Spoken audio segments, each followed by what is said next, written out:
apakah juga Anda merasa kebijakan ini akan berdampak baik terhadap sektor properti dan apakah sebenarnya ini juga benar-benar bisa mengatasi masalah mengenai kepemilikan rumah yang ada di Indonesia? Sebenarnya begini ya, Ya, ini kan tujuannya supaya ada dana jangka panjang. Biasanya itu bank yang menjadi masalah memberikan KPR kepada pembeli rumah, mereka punya funding itu rata-rata pendek. Misalnya deposito sekian bulan atau sekian hanya 1 tahun, ya 2 tahun, 3 tahun maksimal mungkin. Nah, karena funding yang jangka pendek ini tidak matching dengan KPR yang 10 tahun atau 15 tahun. Sehingga mereka kesulitan untuk mempricing dari bunga untuk KPR tersebut. Jadi makanya mereka biasanya hanya memberikan fix maksimum 3 tahun atau 5 tahun. Setelah itu terjadi kenaikan yang luar biasa yang mengakibatkan dari segi pembeli itu tidak bisa afford, bisa kemungkinan default di tengah dan lain-lain. Nah, ini untuk memecahkan masalah bahwa ada funding jangka panjang yang bisa kemungkinan besar cost-nya itu rendah karena kan ini dalam bentuk tabungan.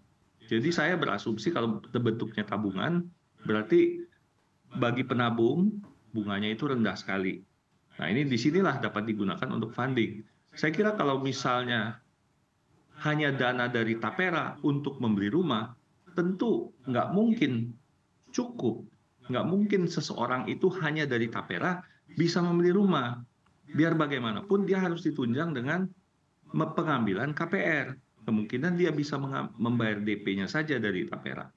Nah, yang paling baik sebenarnya kalau tabungan ini bisa di-matchingkan dengan bank yang memberi KPR. Sehingga bank pemberi KPR itu bisa memberikan bunga yang sangat rendah untuk mortgage. Kan mortgage kita ini yang susah itu karena setelah fix naiknya banyak sekali. Banyak konsumen yang komplain karena oke, di 3 tahun pertama ada fix 3 tahun, bunga rendah, kemudian setelah 3 tahun tiba-tiba bunga naik 2 kali lipat. Nah, disinilah mereka terjebak bahwa oh dulu saya mengambil, saya berasumsi bunga hanya sekian, tetapi ternyata setelah fix naiknya banyak sekali. Kenapa? Karena bank sudah tidak punya lagi funding yang rendah. Dia kan selalu harus menghitung funding dia selama 10 tahun. Nah, matchingnya dengan apa? Matchingnya dengan deposito yang jangka pendek. Jadi nggak pernah matching itu. Nah, di sini pemerintah berusaha memberikan funding jangka panjang. Itulah. Tetapi tentu dampak negatifnya ya seperti yang tadi disampaikan, bahwa ini dianggap pemotongan oleh penerima gaji. Karena saya, apalagi yang gajinya seperti tadi disampaikan 5 juta, harus mengambil 150.000 dari situ ya, itu sangat sangat berpengaruh untuk mereka-mereka yang bergaji masih di bawah, begitu.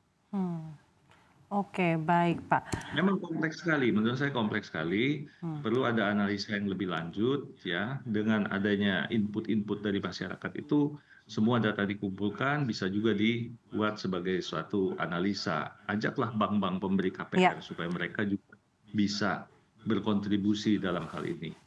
Bapak, tapi dari Ciputra sendiri selaku developer yang begitu terkemuka di Indonesia untuk residensial, perumahan, dan lain-lainnya, akar permasalahan perumahan dan kepemilikan perumahan dan juga backlog perumahan di Indonesia itu apa, Pak?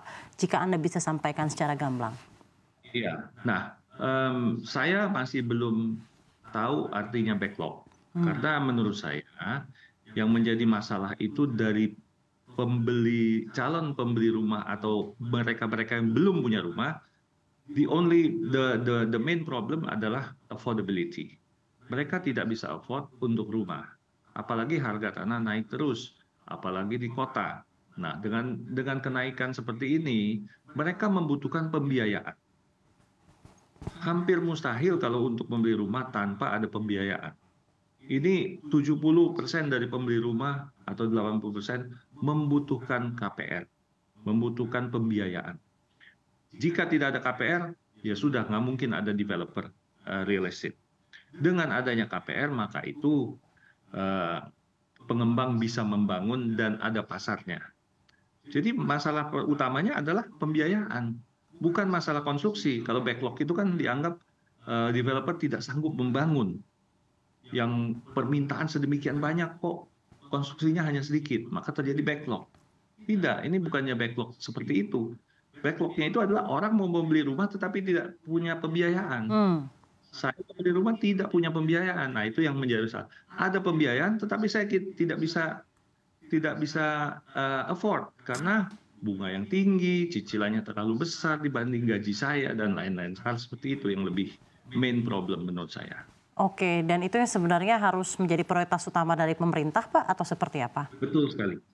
Betul sekali. Jadi pemerintah harus lebih memperhatikan misalnya untuk mereka-mereka yang berpenghasilan rendah, ya perumahan harus ada satu solusi.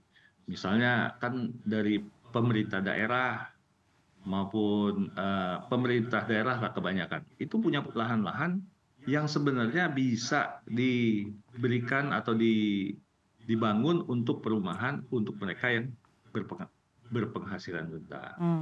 Tetapi ini juga sudah pernah dicoba di DKI, ternyata setelah mereka membangun untuk mereka yang berpenghasilan rendah, mereka mendapatkan rumah tersebut, mereka malah jual kepada orang yang tidak berpenghasilan rendah. Nah, ini kan jadi masalah, mereka tidak punya rumah lagi. Mereka hanya menjual atau berspekulasi mendapatkan rumah yang untuk mereka yang berpenghasilan rendah, ternyata mereka jual kembali kepada orang lain. Oke, Ini baik. memang kompleks sekali. Jadi perlu sebuah studi mungkin dari universitas apa gitu ya untuk melakukan studi yang lebih komprehensif gitu.